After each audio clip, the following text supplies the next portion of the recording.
Good afternoon बच्चों।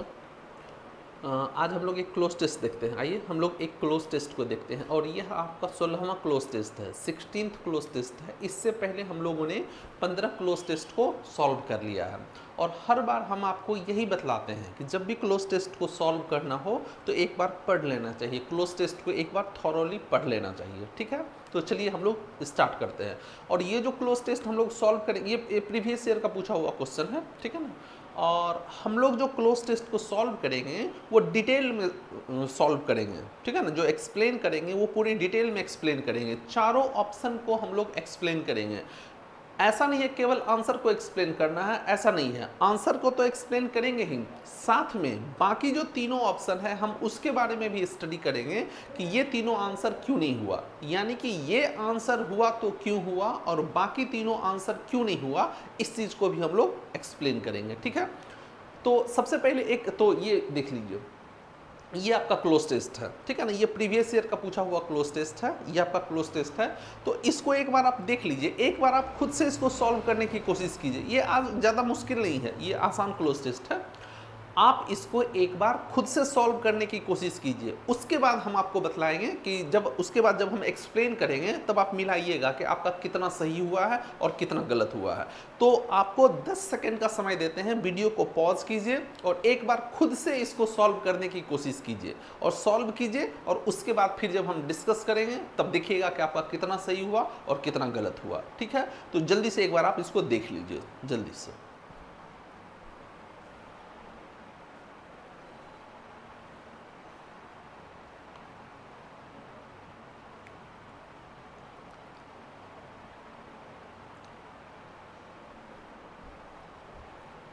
उम्मीद है आपने देख लिया होगा, ठीक है ना, और इसको आपने सॉल्व भी कर लिया होगा। अब चलिए हम लोग इसको डिस्कस करते हैं और इसको पार्ट वाइज पार्ट तोड़ तोड़ के, ठीक है ना, थोड़ा थोड़ा करके हम लोग इसको डिस्कस करते हैं। तो चलिए डिस्कस करते हैं। देखिए यहाँ पर देखिए लिखा हुआ है, I arrived in Delhi in 2009 from a very small town. कह रहा है कि मैं दिल्ली आया। कहाँ से, कब आया दिल्ली? तो दिल्ली आया कब? 2009 में वो दिल्ली आया, ठीक है ना। और कहाँ से आया? एक बहुत ही छोटे शहर से वो दिल्ली आया। अब इसमें हम लोग देखते हैं कि कौन कौन सा कंसेप्ट हम लोग देख सकते हैं। तो देखिए ये जो लिखा हुआ है इन 2009, ये आपका एडवर्ब है, ये व्हेन का रिप्लाई है। वह आया इन दिल्ली, समझिएगा। ये जो इन दिल्ली लिखा हुआ है, समझिएगा, ये भी आपका एडवर्ब है, यहाँ पर ये भी एडवर्ब है, और ये जो लिखा हुआ ये भी आपका एडवर्ब है, ठीक है ना। ये आपका एडवर्ब ऑफ प्लेस है, ये प्लेस को बतला रहा है। वेयर का रिप्लाई है, ये आपका प्लेस है, और ये जो लिखा हुआ ये आपका टाइम है, ये वेन का रिप्लाई है, ठीक है। वेन और वेयर का रिप्लाई आपका टाइम होता है, वेन और वेयर का रिप्लाई आपका एडवर्ब होता है। वेयर का रिप्लाई एडवर्ब ऑफ प्लेस और वेन का रिप्लाई एडवर्ब ऑफ टाइम होता है। अब किन्हीं के दिमाग में ये बात आ सकती है कि ये एडवर्ब कैसे है, कैसे हम समझें एक एडवर्ब है। ये तो यहाँ पर दिल्ली लिखा हुआ, ये तो नाउन है। यहाँ 2009 लिखा हुआ, ये भी आपका नाउन है। तो एक बात समझिएगा, अगर कहीं भी कोई प्रीपोजिशन लिखा होता है, इस बात को ध्यान में रखिएगा कि अगर कहीं भी कोई प्रीपोजिशन लिखा होता है तो प्रीपोजिशन कभी भी बिना ऑब्जेक्ट का नहीं आता है। प्रीपोजिशन के बाद एक ऑब्जेक्ट का आना जरूरी है। तो कहने का मतलब ये हो गया कि अगर कहीं भी कोई प्रीपोजिशन लिखा हुआ है तो प्रीपोजिशन के बाद एक ऑब्जेक्ट आएगा ही आएगा। और आपको अच्छे से पता होगा कि ऑब्जेक्ट दो ही चीज होता है, या तो नाउन या प्रोनाउन। ऑब्जेक्ट या तो कोई नाउन होता है या नहीं तो प्रोनाउन होता है। तो कहने का मतलब ये हो गया कि अगर कहीं पर कोई प्रीपोजिशन लिखा हुआ है तो प्रीपोजिशन के बाद एक नाउन या प्रोनाउन निश्चित रूप से आएगा। क्लियर है? अब समझिएगा, और जब ये दोनों आपस में मिलता है, प्रीपोजिशन और ऑब्जेक्ट, जब ये दोनों आपस में मिलता है तब ये दो चीजों का निर्माण करता है, या तो ये आपका एडजेक्टिव होगा या नहीं तो आपका ये एडवर्ब होता है। बस ये बात याद रखिएगा कि प्रीपोजिशन और ऑब्जेक्ट जब आपस में मिलता है तो वो या तो एडजेक्टिव बनाता है, वो फ्रेज या तो एडजेक्टिव के जैसा यूज होता है या नहीं तो एडवर्ब के जैसा यूज होता है। वो सेंटेंस पर डिपेंड करता है। अगर वो ये दोनों फ्रेज मिलकर, अगर प्रीपोजिशन और ऑब्जेक्ट मिलकर किसी नाउन के बारे में बात कर रहा है तब ये दोनों आपका एडजेक्टिव हो जाएगा। लेकिन अगर ये दोनों मिलकर किसी वर्ब के बारे में बात कर रहा है, या व्हेन, हाउ, वेयर, इन सबों का रिप्लाई होता है, तब ये आपका एडवर्ब होता है। तो देखिए यहाँ पर प्रीपोजिशन ऑब्जेक्ट, प्रीपोजिशन ऑब्जेक्ट, ठीक है। और ये देखिए ये कह रहा है, ये वेयर का रिप्लाई है, I arrived in Delhi, where, मैं कहाँ पहुंचा, तो दिल्ली पहुंचा, तो दिल्ली वेयर का रिप्लाई है, तो ये आपका एडवर्ब ऑफ प्लेस हो गया। और ये देखिए व्हेन का रिप्लाई है, इन 2009 मैं दिल्ली आया कब, व्हेन, तो व्हेन का रिप्लाई एडवर्ब ऑफ टाइम होता है, वेयर का रिप्लाई एडवर्ब ऑफ प्लेस होता है। तो ध्यान दीजिएगा ये दोनों आपका क्या है, एडवर्ब है। अब एक बात और समझिएगा, ये जो अराइव लिखा हुआ है, कभी कभी एग्जाम में क्या करता है कि एक सेंटेंस लिखते हैं, एक सेंटेंस लिखते हैं, हमने यहां पर लिखा she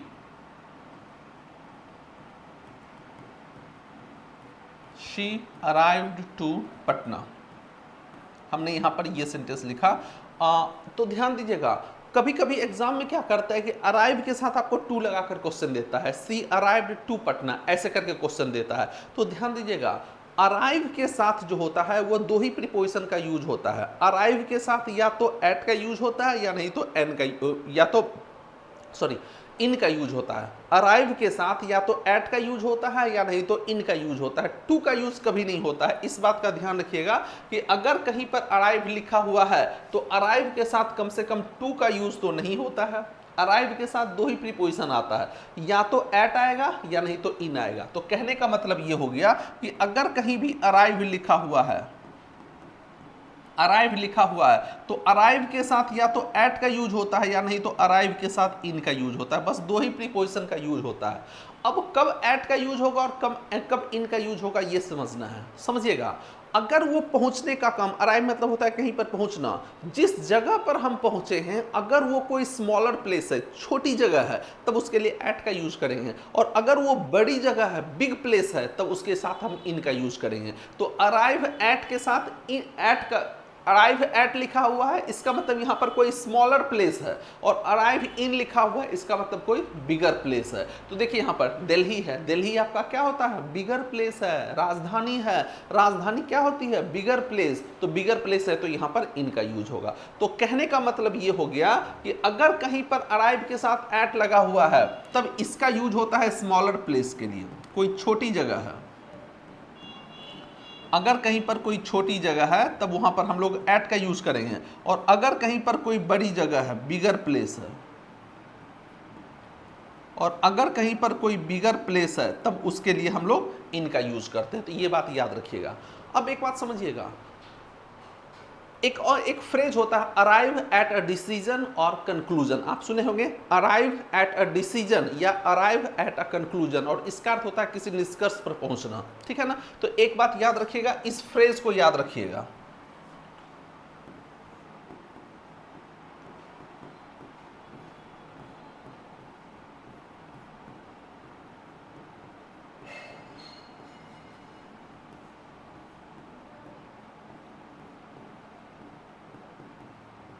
arrive at a decision और कंक्लूजन, किसी निष्कर्ष पर पहुंचना, इस चीज को आप अच्छे से जानते होंगे। ये इसका अर्थ होता है किसी निष्कर्ष पर पहुंचना।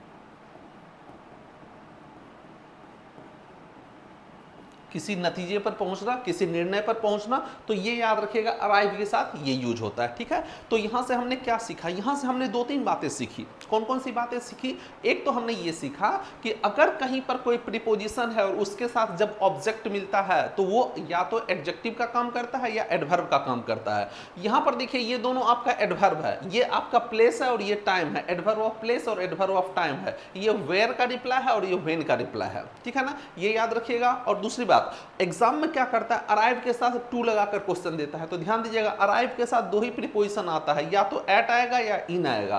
अराइव एट होगा तो कोई स्मॉलर प्लेस होगा, और अगर कोई बिगर प्लेस है तब वहां पर हम लोग इन का यूज करेंगे। और अराइव एट अ डिसीजन या कंक्लूजन ये एक फ्रेज होता है, किसी नतीजे पर पहुंचना, किसी निष्कर्ष पर पहुंचना, ये बात। तो कह रहा है कि आई arrived in Delhi in 2009 from a very small town. कह रहा है कि बहुत ही छोटे शहर से मैं दिल्ली पहुंचा, कब, 2009 में मैं दिल्ली पहुंचा, ठीक है, यहां तक ठीक है। अब आगे देखिए, आई हैड डैश लिव्ड। अब देखिए हैड लिखा हुआ और हैड के बाद भी3 लिखा हुआ है, यानी कि ये पास्ट परफेक्ट टेंस है। हैड के बाद अगर भी3 लिखा हुआ है तो वो आपका पास्ट परफेक्ट टेंस है, ठीक है ना। अब एक बात समझिएगा, अगर इस ब्लैंक में कुछ भी नहीं लिखा होता फिर भी हमारा सेंटेंस सही होता, फिर भी हमको कोई दिक्कत नहीं था, फिर भी हमारा सेंटेंस सही होता। लेकिन अगर यहाँ पर ब्लैंक दिया है तो कहने का मतलब ये आपका हैड हेल्पिंग वर्ब है और ये जो आपका मेन वर्ब है, समझिएगा। ये जो हैड लिखा हुआ है ये हैड आपका यहाँ पर ये हेल्पिंग वर्ब है, ये वाला हेल्पिंग वर्ब है, और ये जो लिव्ड लिखा हुआ ये आपका मेन वर्ब है। हेल्पिंग वर्ब और मेन वर्ब के बीच में सिर्फ एडवर्ब का यूज होता है, इस बात का ध्यान दीजिएगा। हेल्पिंग वर्ब और मेन वर्ब के बीच में एक ही चीज आ सकता है और वो आपका एडवर्ब होगा। तो यहां पर जो चीज भी आएगा वो आपका एडवर्ब ही होगा, ठीक है ना। तो कह रहा है I had dash lived in a city, in a big city before. कह रहा है कि मैं कभी भी इससे पहले बड़े शहर में डैश था, ठीक है ना, रहा था या नहीं रहा था, ये बात हो रही है, ठीक है ना। अब देखिए यहाँ पर एडवर्ब होगा और ये सबका सब आपका क्या है, एडवर्ब ही है, सबका सब एडवर्ब ही है। जब आप पढ़िएगा, जब आप इस पैसेज को आगे पढ़िएगा तो देखिए शुरू में ये क्या कर रहा है कि वो दिल्ली पहुंचा कब, 2009 में दिल्ली पहुंचा। तो इसका मतलब क्या वो पहले कभी दिल्ली में था, नहीं था। इससे पहले वो कब कहां से पहुंचा, देखिए ये छोटे शहर से, देखिए कह रहा है कि वो छोटे शहर से दिल्ली में पहुंचा 2009 में। इसका मतलब वो दिल्ली जैसे बड़े शहर में पहले कभी नहीं रहा होगा, सिंपल सी बात है, ये कॉमन सेंस है। इंग्लिश इसमें, यहां पर इंग्लिश का कोई रोल नहीं है। शुरू में कह दिया कि वो एक छोटे शहर से दिल्ली पहुंचा, ठीक है ना, तो इसका मतलब वो दिल्ली जैसे बड़े शहर में पहले कभी नहीं रहा होगा। इसका मतलब सेंटेंस हमको क्या चाहिए, निगेटिव चाहिए। तो निगेटिव चाहिए तो यहां पर आपका क्या होगा, नेवर। बस एक ही ऑप्शन होगा आपका, क्या होगा, never. I had never lived, I had never lived in a big city before, ठीक है ना।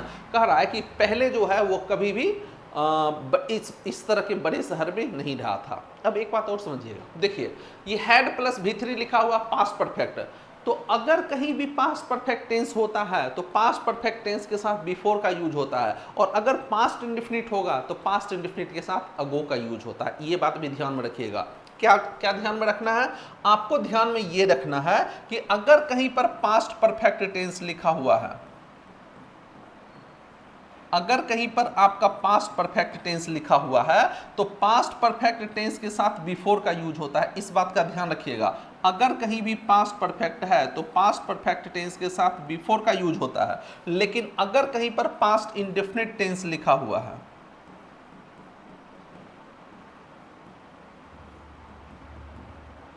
अगर कहीं पर पास्ट इंडेफिनिट टेंस लिखा हुआ है तो पास्ट इंडेफिनिट के साथ अगो का यूज होता है, इस बात का ध्यान दीजिएगा, ठीक है ना। इससे भी क्वेश्चन पूछा जाता है, पास्ट परफेक्ट टेंस लिख देता है और वहां पर अगो लिख देता है, तो इस बात का ध्यान रखिएगा कि अगर कहीं पर पास्ट परफेक्ट है तब उसके साथ बिफोर का यूज होगा और पास्ट इंडेफिनिट के साथ अगो का यूज होता है, ठीक है। आगे बढ़ते हैं। अब देखिए क्या कर रहा है, I had never lived in a big city before, it was a dash experience for मी। कह रहा कि यह मेरे लिए डैश एक्सपीरियंस था, यह मेरे लिए डैश एक्सपीरियंस था। अब आप एक बात का ध्यान दीजिएगा, यहां पर देखिए ये वाला आपका यहां पर एक्सपीरियंस आपका नाउन है, ये वाला जो पोर्शन लिखा हुआ है ये आपका यहां पर नाउन है, और ये ए देखिए लिखा हुआ ये आपका आर्टिकल है, ये वाला यहां पर आपका ये जो लिखा हुआ है ये आपका आर्टिकल है।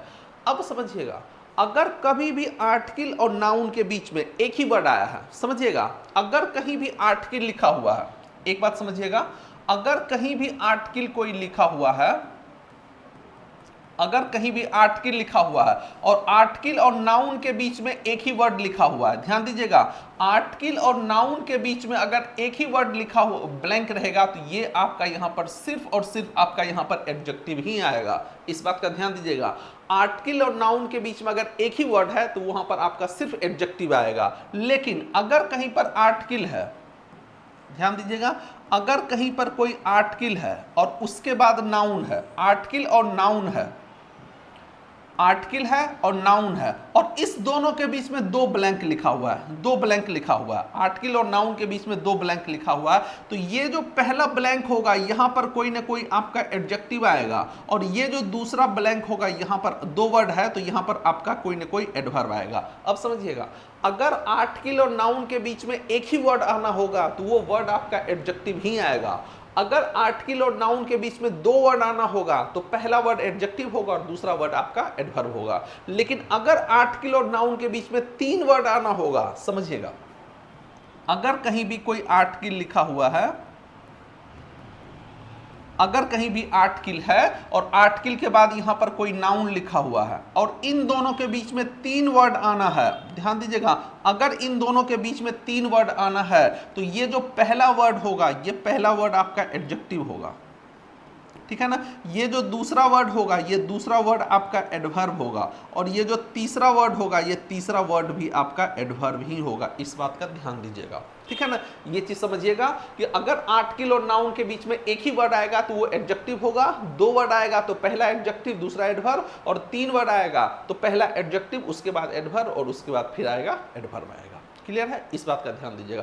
अब देखिए यहां पर आर्टिकल है और नाउन है, एक ही वर्ड बीच में है, तो निश्चित रूप से यहां पर आपका जो भी आएगा वो आपका क्या होगा, एडजेक्टिव ही आएगा, दूसरा कुछ भी नहीं आ सकता है, और सबका सब एडजेक्टिव ही है। ऑप्शन में सबका सब एडजेक्टिव ही है। लेकिन आपको एक क्लू दिया हुआ है। क्या क्लू दिया है, एक बात समझिएगा। यहां पर देखिए क्लू के रूप में क्या दिया हुआ है, यहां पर क्लू के रूप में आपको ए लिख दिया है, यहां पर पहले आपको क्या लिख दिया है, ए लिख दिया है। अब एक बात समझिएगा, अगर किसी वर्ड का उच्चारण, अगर किसी वर्ड का उच्चारण अ से लेकर अह तक होगा, ठीक है ना, अब स्वर वर्ण पर है ना, वॉवेल साउंड जिसको बोलते हैं, वॉवेल साउंड, अगर किसी वर्ड का उच्चारण वॉवेल साउंड से होता है तब उसके साथ आंख बंद करके एन का यूज कर दीजिए, उसके साथ आप आंख बंद करके एन का यूज कर दीजिए, ठीक है ना। लेकिन अगर किसी वर्ड का उच्चारण कॉन्सोनेंट साउंड से हो, यानी कि क से लेकर के ज्ञ तक, क से लेकर ज्ञ तक हो, तब उसके साथ आप आंख बंद करके ए का यूज कर दीजिए, उसके साथ आप ए का यूज कीजिए। फिर से समझिएगा, ए और एन का यूज कहां होता है, तो अगर किसी वर्ड का उच्चारण, किसी वर्ड का उच्चारण वॉवेल साउंड से हो, यानी अ से लेकर अह तक वॉवेल साउंड से हो, तब उसके साथ एन का यूज कर दीजिए। और अगर किसी वर्ड का उच्चारण कॉन्सोनेंट साउंड, यानी क से लेकर ज्ञ तक हो, तब उसके साथ आप ए का यूज कर दीजिए। तो देखिए यहां पर ये लिखा हुआ अनकॉमन, अ से स्टार्ट हो रहा है, ध्यान दीजिएगा, ये जो अनकॉमन है ये आपका अ से स्टार्ट हो रहा है। यहां भी देखिए अननोन लिखा हुआ, ये भी अ से स्टार्ट हो रहा है, अननोन। अनयूजुअल लिखा हुआ, ये भी आपका किससे स्टार्ट हो रहा है, अ से स्टार्ट हो रहा है। तो इन तीनों के पहले तो एन आना चाहिए, अ से स्टार्ट हो रहा है, देखिए ध्यान दीजिएगा, वॉवेल साउंड से स्टार्ट हो रहा है, ये और ये तीनों वॉवेल साउंड से स्टार्ट हो रहा है। तो अगर ये तीनों वॉवेल साउंड से स्टार्ट हो रहा है तो तीनों के पहले क्या आना चाहिए, एन आना चाहिए। लेकिन देखिए यहां पर ए लिखा हुआ है, ए लिखा हुआ, और इसका उच्चारण किससे हो रहा है, यूनिक। ये देखिए यूनिक लिखा हुआ है, यू से स्टार्ट हो रहा है, इसका मतलब ये कॉन्सोनेंट साउंड से है। तो यहां पर क्या हो, कॉन्सोनेंट साउंड के पहले क्या आता है, ए आता है, तो आपका आंसर क्या होगा, ए हो जाएगा, ये वाला हो जाएगा। It was a unique experience for मी, यह मेरे लिए क्या था, एक यूनिक एक्सपीरियंस था, यानी कि अद्वितीय एक्सपीरियंस था, ठीक है ना। एक बात और समझिएगा, कभी कभी एग्जाम में क्या करता है कि यूनिक के पहले क्या करता है कि मोर और मोस्ट लगाकर क्वेश्चन देता है। एग्जाम में क्या करता है, यूनिक लिखा हुआ रहता है और उसके पहले या तो मोर लगा देता है या मोस्ट लगा देता है। इस बात का ध्यान, ये भी पूछा हुआ है क्वेश्चन, इसीलिए आपको बतला रहे हैं। तो अगर एग्जाम में कभी कभी क्या होता है कि अगर कहीं पर यूनिक लिखा हुआ है तो यूनिक के पहले एग्जाम में क्या करता है कि या तो मोर लगा देता है या नहीं तो मोस्ट लगा देता है, या तो मोर लगाकर क्वेश्चन देगा या नहीं तो मोस्ट लगाकर क्वेश्चन दे देता है। तो याद रखिएगा, यूनिक के साथ ना तो मोर का यूज होता है ना ही मोस्ट का यूज होता है, दोनों में से किसी का भी यूज नहीं होता, ठीक है ना। तो इस बात का ध्यान दीजिएगा, यूनिक के साथ ना तो मोर का यूज होगा ना ही मोस्ट का यूज होगा, इसको याद रखिएगा। देखिए एक क्वेश्चन ये पूछा था,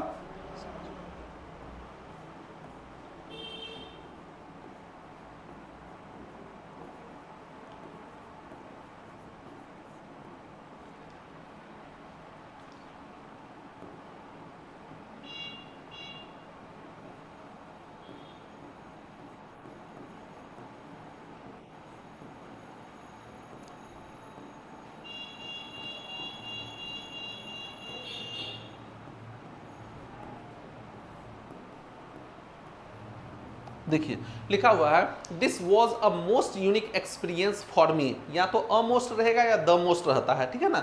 this was the most unique experience या a most unique experience for me. तो याद रखिएगा यूनिक के साथ ना तो मोर का यूज होता है ना ही मोस्ट का यूज होता है, इस बात का ध्यान दीजिए। ये वाला जो लिखा हुआ है ये वाला आपका गलत हो जाएगा, ठीक है। तो ये दो तीन बातें थी, इसको ध्यान में रखिएगा, और ऐसा कुछ भी नहीं है जो कि ध्यान में रखने लायक बात है, ठीक है ना। अब देखिए ये फॉर आपका प्रीपोजिशन है, प्रीपोजिशन के बाद हमेशा ऑब्जेक्ट आता है, ध्यान दीजिएगा। ये जो फॉर लिखा हुआ है ये फॉर आपका यहाँ पर प्रीपोजिशन है, और प्रीपोजिशन के बाद हमेशा क्या आता है, ऑब्जेक्ट आता है।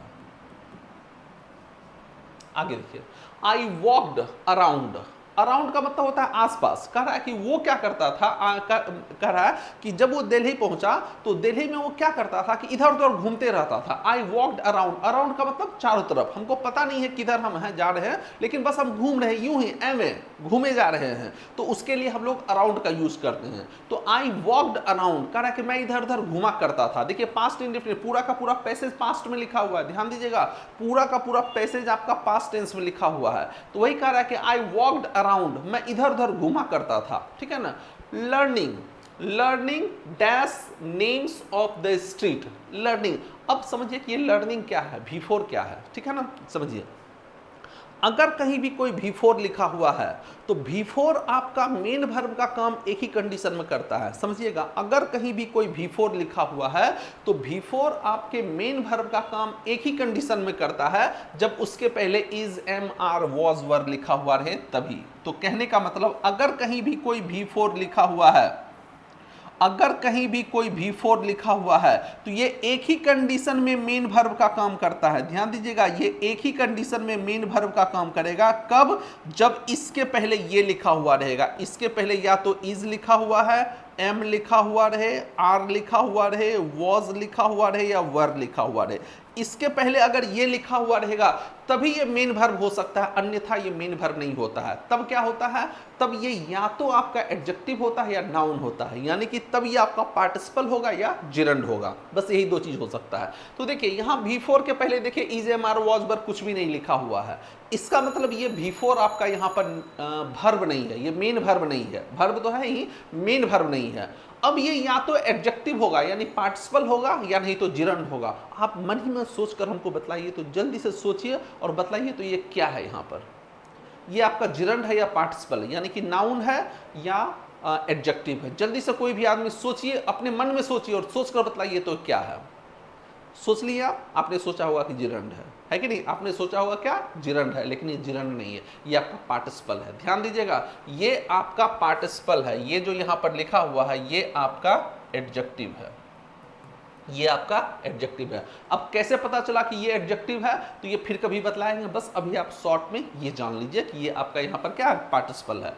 तो देखिए कह रहा है कि आई वॉक्ड अराउंड, कह रहा है कि मैं घूमा करता था, ठीक है ना। लर्निंग, सीखते हुए, क्या चीज सीखते हुए, dash the names of the street, ठीक है। देखिए कह रहा है कि वो जो स्ट्रीट वहां पर थी, गलियां थी, उस गलियां के नाम को सीखते हुए, जैसे कि मान लीजिए कोई आदमी नया नया जगह जाता है तो वो क्या करता है, वो जानना चाहता है कि इस रोड को क्या कहते हैं, इस गली को क्या कहते हैं, इस मोहल्ले का नाम क्या है, ठीक है ना, वो सब जानने की कोशिश करता है। तो वही कह रहा है कि वो जब भटक इधर उधर घूमता था तो वो सीखते हुए घूमता था। क्या सीखता था कि वो स्ट्रीट का नाम, ये फलाना पथ है, ये ढेमकाना पथ है, बोलते हैं ना, उसको घूमते हुए, ठीक है ना।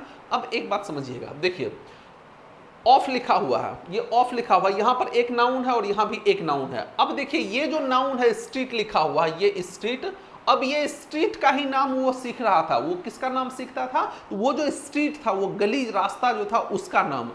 अब देखिए स्ट्रीट के पहले द लगा हुआ है, स्ट्रीट के पहले द लगा हुआ, इसका मतलब वो ये स्ट्रीट क्या है, डेफिनिट है। आपको पता है कि अगर किसी नाउन के पहले आर्टिकल द लग जाता है तो वो नाउन डेफिनिट हो जाता है, और अगर किसी नाउन के पहले ए और एन लगा होता है तो वो नाउन आपका डेफिनिट नहीं होता है। जैसे हम कहें आई मेट अ मैन, मैं एक आदमी से मिला, अब उस मैन के पहले देखिए ए लगा हुआ है, इसका मतलब वो कौन था हमको नहीं पता है। मैं हो सकता है एक अनजान सा आदमी, कोई भी आदमी, मैं एक आदमी से मिला, अब वो आदमी कौन था हमको नहीं पता है। लेकिन सोचिए, मान लीजिए कि जिस आदमी से वो मिला अगर वो उसको जानता है तब वहां पर अ मैन नहीं, तब वहां पर द मैन बोलेंगे, आई मेट द मैन। ठीक है, तो द आर्टिकल जो होता है वो नाउन को डेफिनिट बना देता है और ए और एन आर्टिकल नाउन को इंडेफिनिट बना देता है। तो देखिए स्ट्रीट के पहले द लगा हुआ, इसका मतलब ये स्ट्रीट क्या है, डेफिनिट है। तो अगर स्ट्रीट डेफिनिट है तो उसका नाम भी तो डेफिनिट होगा, सोचने वाली बात है। अगर स्ट्रीट डेफिनिट है तो उसका नाम भी क्या होगा, डेफिनिट होगा। तो अगर डेफिनिट होगा तो यहां पर आर्टिकल क्या आएगा, द आएगा।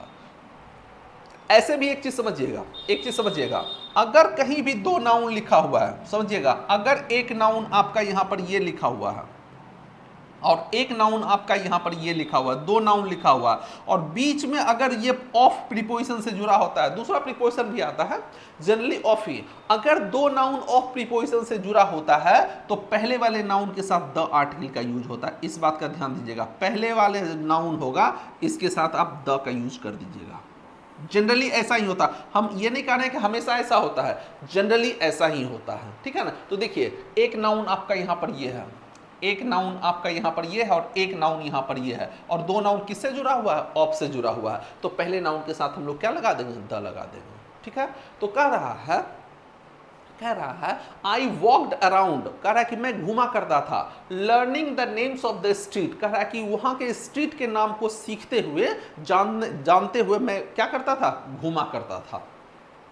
एंड टेकिंग नोट्स, और नोट्स बनाया करता था। टेक नोट का अर्थ होता है नोट बनाना, लिखना। And taking notes dash the shops, dash the shop, taking notes dash the shop. अब वो जो दुकान था उस दुकान का वो नोट्स बनाया करता था कि हाँ यहाँ पर ये दुकान है, यहाँ पर ये दुकान है, यहाँ पर किताब का दुकान यहाँ मिलता है, जूते चप्पल का दुकान यहाँ मिलता है, खाने पीने का सामान किराना का दुकान यहाँ मिलता है, दवाई मेडिसिन का दुकान यहाँ मिलता है। तो वो दुकान का नाम का क्या करता था, नोट्स बनाते हुए चलता था। तो नोट्स बनाता था, किसका नोट्स बनाता था, दुकान का नोट्स बनाता था। तो यहाँ पर आपका क्या होगा, ऑफ ही होगा, सिर्फ और सिर्फ of, notes of the shop. Clear है, आगे देखिए। आफ्टर मंथ्स ऑफ वॉन्डरिंग, अब देखिए यहां पर एक वर्ड है वॉन्डर। ठीक है ना, समझिए वॉन्डर क्या होता है। देखिए वॉन्डर जो होता है, एक वर्ड होता है वॉन्डर और एक वर्ड होता है आपका वंडर। एक वर्ड होता है आपका वंडर। ये जो दोनों वर्ब है, ध्यान दीजिएगा, ये दोनों आपका वर्ब है। ये जो वंडर, बस अंतर है, यहाँ ए है और यहाँ पर ओ है। तो ये जो वंडर है इसका अर्थ होता है रोम, ROAM, मतलब बेवजह का घूमना, इधर उधर बिना मतलब का घूमना। इसको हम लोग कहते हैं रोम, रोमिंग, रोम यानी कि घूमना, बेवजह का इधर उधर घूमना। ठीक है ना, इसको कहते हैं। और ये जो वंडर है इसका अर्थ होता है थिंक, सोचना। इसका अर्थ होता है थिंक, सोचना। ये दोनों आपका वर्ब होता है। ठीक है ना, अब एक बात और समझिएगा, ये जो वंडर लिखा हुआ है ये वंडर आपका नाउन भी होता है। ध्यान दीजिएगा, ये जो वंडर होता है, ये वंडर, ये आपका नाउन भी होता है, ये आपका नाउन भी होता है और इसका अर्थ होता है चमत्कार, आश्चर्य।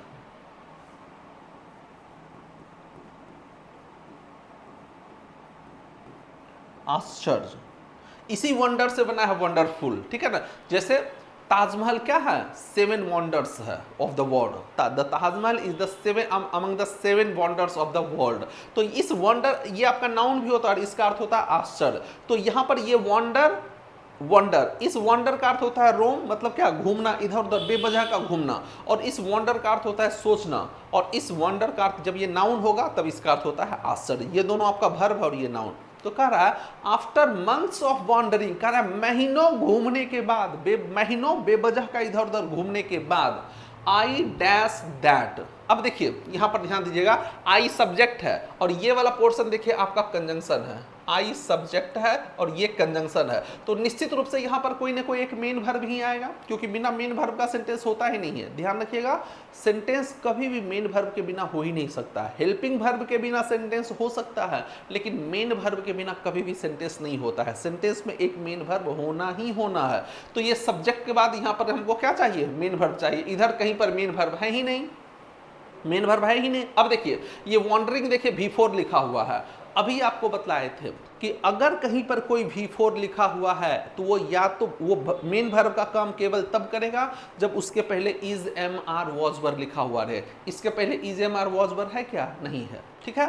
तो जब V4 मेन वर्ब का काम नहीं करता है तब वो या तो एडजेक्टिव होता है या नहीं तो नाउन होता है। तो यहाँ पर ये क्या है? ये पार्टिसिपल है या जिरंड? तो याद रखिएगा ये आपका यहाँ पर नाउन है, ये जिरंड है। क्यों? क्योंकि ये प्रीपोजिशन है। प्रीपोजिशन के बाद सिर्फ दो ही चीज आता है, या तो नाउन या प्रोनाउन। तो ये आपका जिरंड है, ध्यान रखिएगा ये आपका जिरंड है।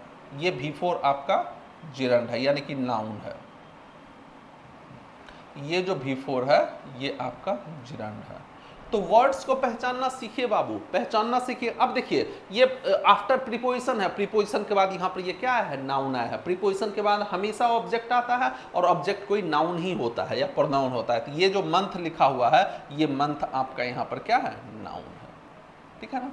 तो अब देखिए कह रहा है कि महीनों भटकने के बाद, महीनों घूमने के बाद, आई डैश दैट, मैंने ऐसा डैश किया, मैंने ऐसा क्या किया? कुछ अचीव किया। अचीव आपका ट्रांजिटिव वर्ब होता है, ध्यान दीजिएगा। अचीव आपकी ट्रांजिटिव वर्ब होती है, उसके बाद एक ऑब्जेक्ट चाहिए। देखिए यहां पर कोई ऑब्जेक्ट नहीं है, ये गलत हो गया। डॉन, डॉन का अर्थ होता है शुरू करना, किसी भी चीज को शुरू करना, ठीक है ना। या डॉन का अर्थ जगना भी होता है, ठीक है ना। तो क्या मैं जग गया? ठीक है ना, ये भी नहीं होगा। अवेकन का अर्थ होता है जगाना, किसी चीज को जगाना। मैंने जगा दिया नहीं, मैंने ऐसा महसूस किया। कह रहा है कि मैं महीनों घूमने के बाद मैंने ऐसा महसूस किया। क्या महसूस किया? वो आगे लिखा हुआ है कि I had slowly become familiar with Delhi. कह रहा है कि महीनों घूमने के बाद मैंने ऐसा महसूस किया कि अब मैं धीरे धीरे दिल्ली के साथ परिचित हो गया हूं। मैंने ऐसा, सिंपल सी बात है, कोई भी आदमी कहीं पर महीनों रहने लगता है तो आसपास की चीज़ों के बारे में वो क्या होता है? परिचित हो जाता है, जान जाता है। तो वही ये भी कह रहा है कि महीनों भटकने के बाद मैंने ऐसा महसूस किया कि मैं दिल्ली के बारे में जान चुका हूं। तो यहां पर आपका क्या होगा? रियलाइज्ड, ठीक है ना। And dash at home, and dash at home. अब समझिएगा, देखिए एंड लिखा हुआ है, एंड हमेशा दो समान चीज को जोड़ता है। तो इधर किसको जोड़ रहा है? ये देखिए यहाँ पर किसको जोड़ रहा है? हैड को, ये V2 को जोड़ रहा है। तो इधर अगर ये पूरा का पूरा सेंटेंस देखिए पास्ट टेंस में जा रहा है, पूरा का पूरा पैसेज ही पास्ट में है, पूरा का पूरा पैसेज आपका क्या है? पास्ट टेंस में है। तो ये आपका पास्ट टेंस में लिखा हुआ है। यहाँ पर ये देखिए हैड प्लस V3 लिखा हुआ, यहां पर देखिए हैड प्लस V3 लिखा हुआ, यानी कि इधर आपका पास्ट परफेक्ट लिखा हुआ है। तो एंड लिखा हुआ, तो एंड के बाद भी आपका यहां पर क्या आना चाहिए? V3 आना चाहिए। और ये हेल्पिंग वर्ब दोनों के लिए कॉमन हो जाएगा। ध्यान दीजिएगा, ये हेल्पिंग वर्ब इस वर्ब और यहां पर जो वर्ब आएगा उस दोनों के लिए क्या होगा? कॉमन हो जाएगा। तो ये आपका V3 है, तो यहां भी आपका क्या आना चाहिए? V3 ही आना चाहिए। और V3 देखिए कहां लिखा हुआ है? ये वाला लिखा हुआ है, ठीक है ना।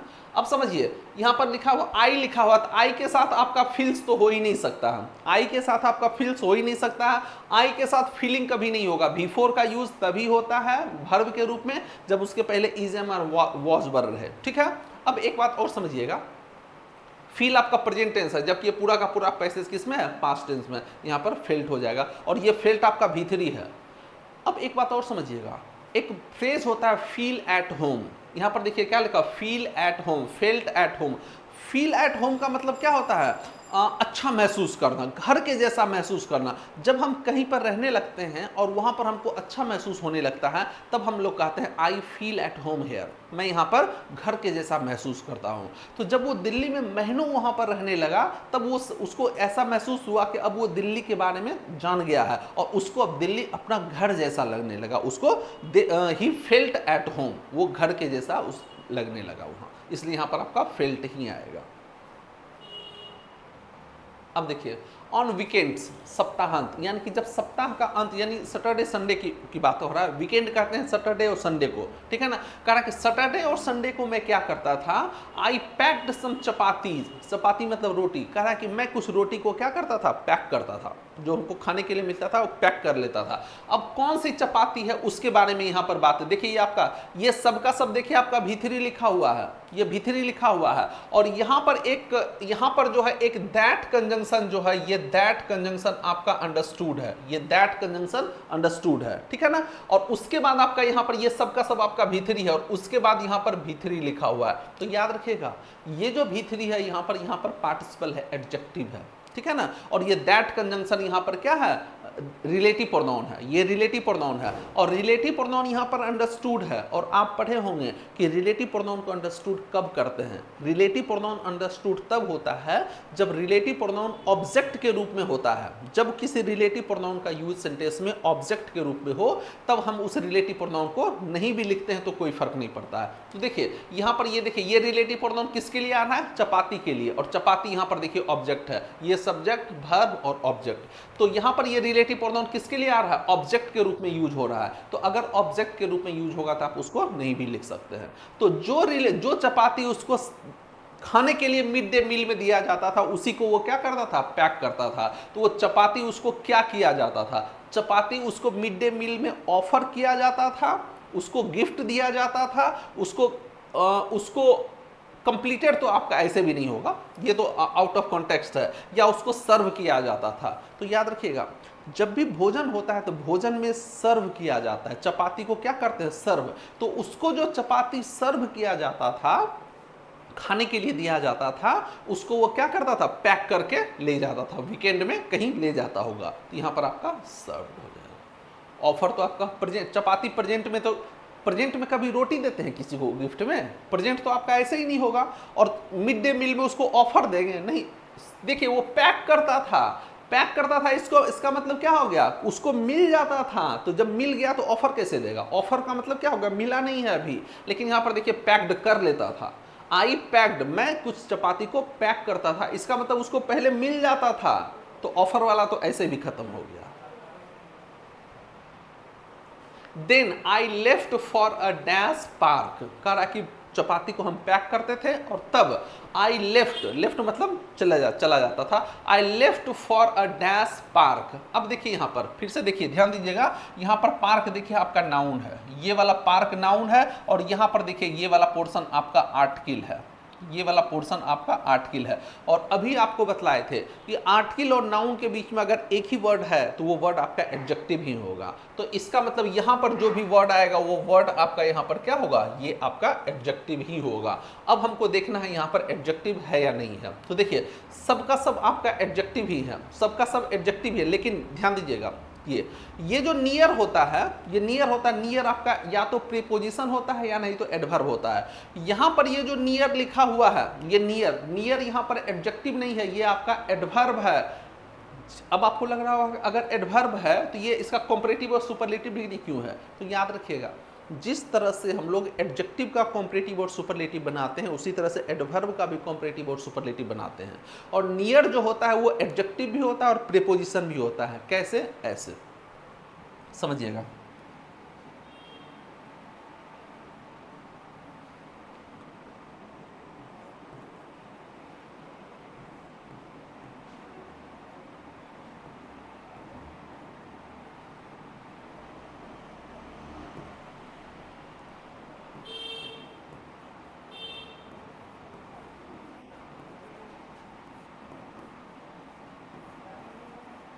देखिए यहां पर ध्यान दीजिएगा, गौर कीजिएगा, ध्यान दीजिएगा, ये देखिए कम नियर लिखा हुआ, तो ये जो नियर यहां पर लिखा हुआ, ये नियर आपका यहां पर एडवर्ब है। ध्यान दीजिएगा ये नियर आपका एडवर्ब है, वेयर का रिप्लाई है, ये एडवर्ब है।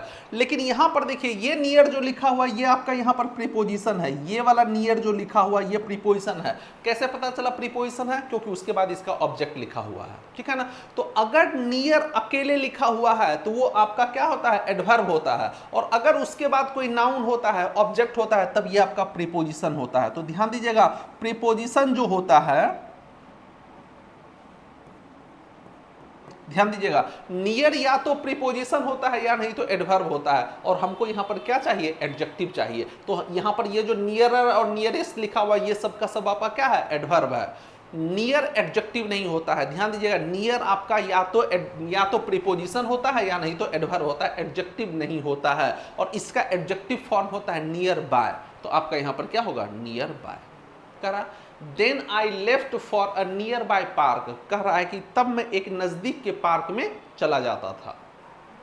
वेयर आई स्पेंट आवर्स, जहां मैं घंटों बिताता था, उस पार्क में मैं घंटों बिताता था, क्या करते हुए, dash the people of my new town, कह रहा है कि मेरे नए शहर के लोगों को डैश करते हुए मैं घंटों वहां बिताया करता था। अब ऑप्शन देखिए, सब देखने के सेंस में आ रहा है, सबका मीनिंग वही होता है, देखना, अलग अलग तरह से देखना। जैसे कि गेज, गेज का मतलब होता है एक टक देखना, एकदम एक करके घूर करके देखना, खाइए जाएंगे, नहीं होता है।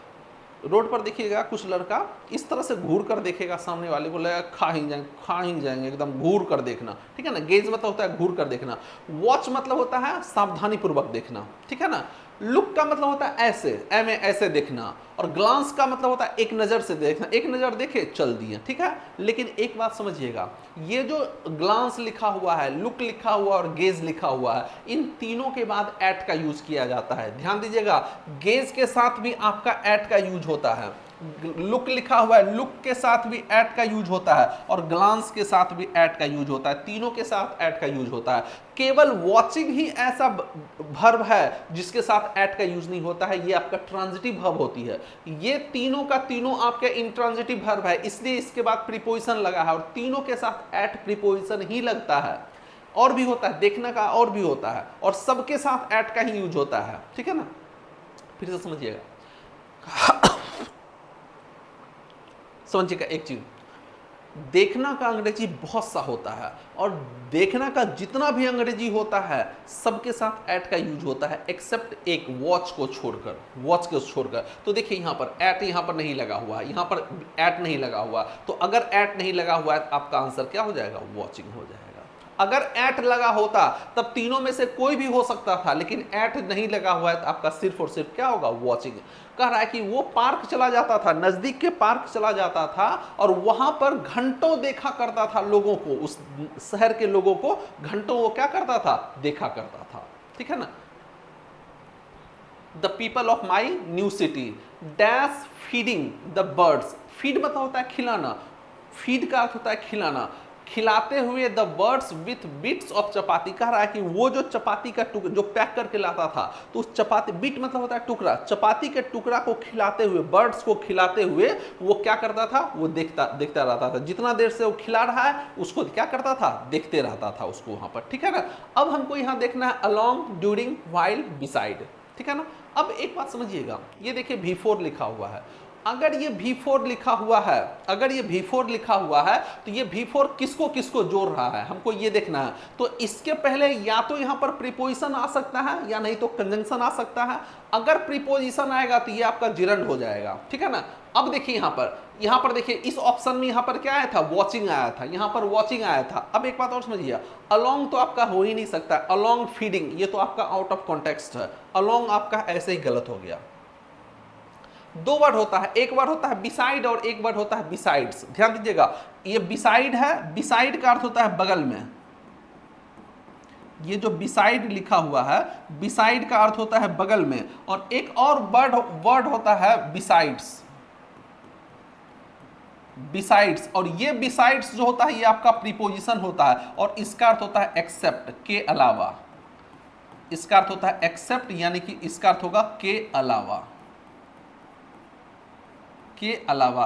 तो ये जो बिसाइड होता है, ये बिसाइड आपका एडवर्ब होता है, और ये प्रीपोजिशन भी होता है, एडवर्ब भी होता है, और ये बिसाइड्स आपका सिर्फ और सिर्फ प्रीपोजिशन होता है, ठीक है ना। तो यहां पर हमको प्रीपोजिशन की जरूरत नहीं है, यहां पर हमको कंजंक्शन की जरूरत है। ध्यान दीजिएगा, क्यों है कंजंक्शन की जरूरत, क्योंकि ये जोड़ रहा है, किसको किसको जोड़ रहा है, यहां पर इस वॉचिंग को जोड़ रहा है और इस फीडिंग को जोड़ रहा है। यानी कि जिस दौरान वो खिला रहा था, खिलाने के दौरान ही वो क्या करता था, उसको देखा करता था। तो यहां पर हमको कंजंक्शन की जरूरत है, और कंजंक्शन आपका यहां पर क्या है, व्हाइल है, कंजंक्शन आपका व्हाइल है।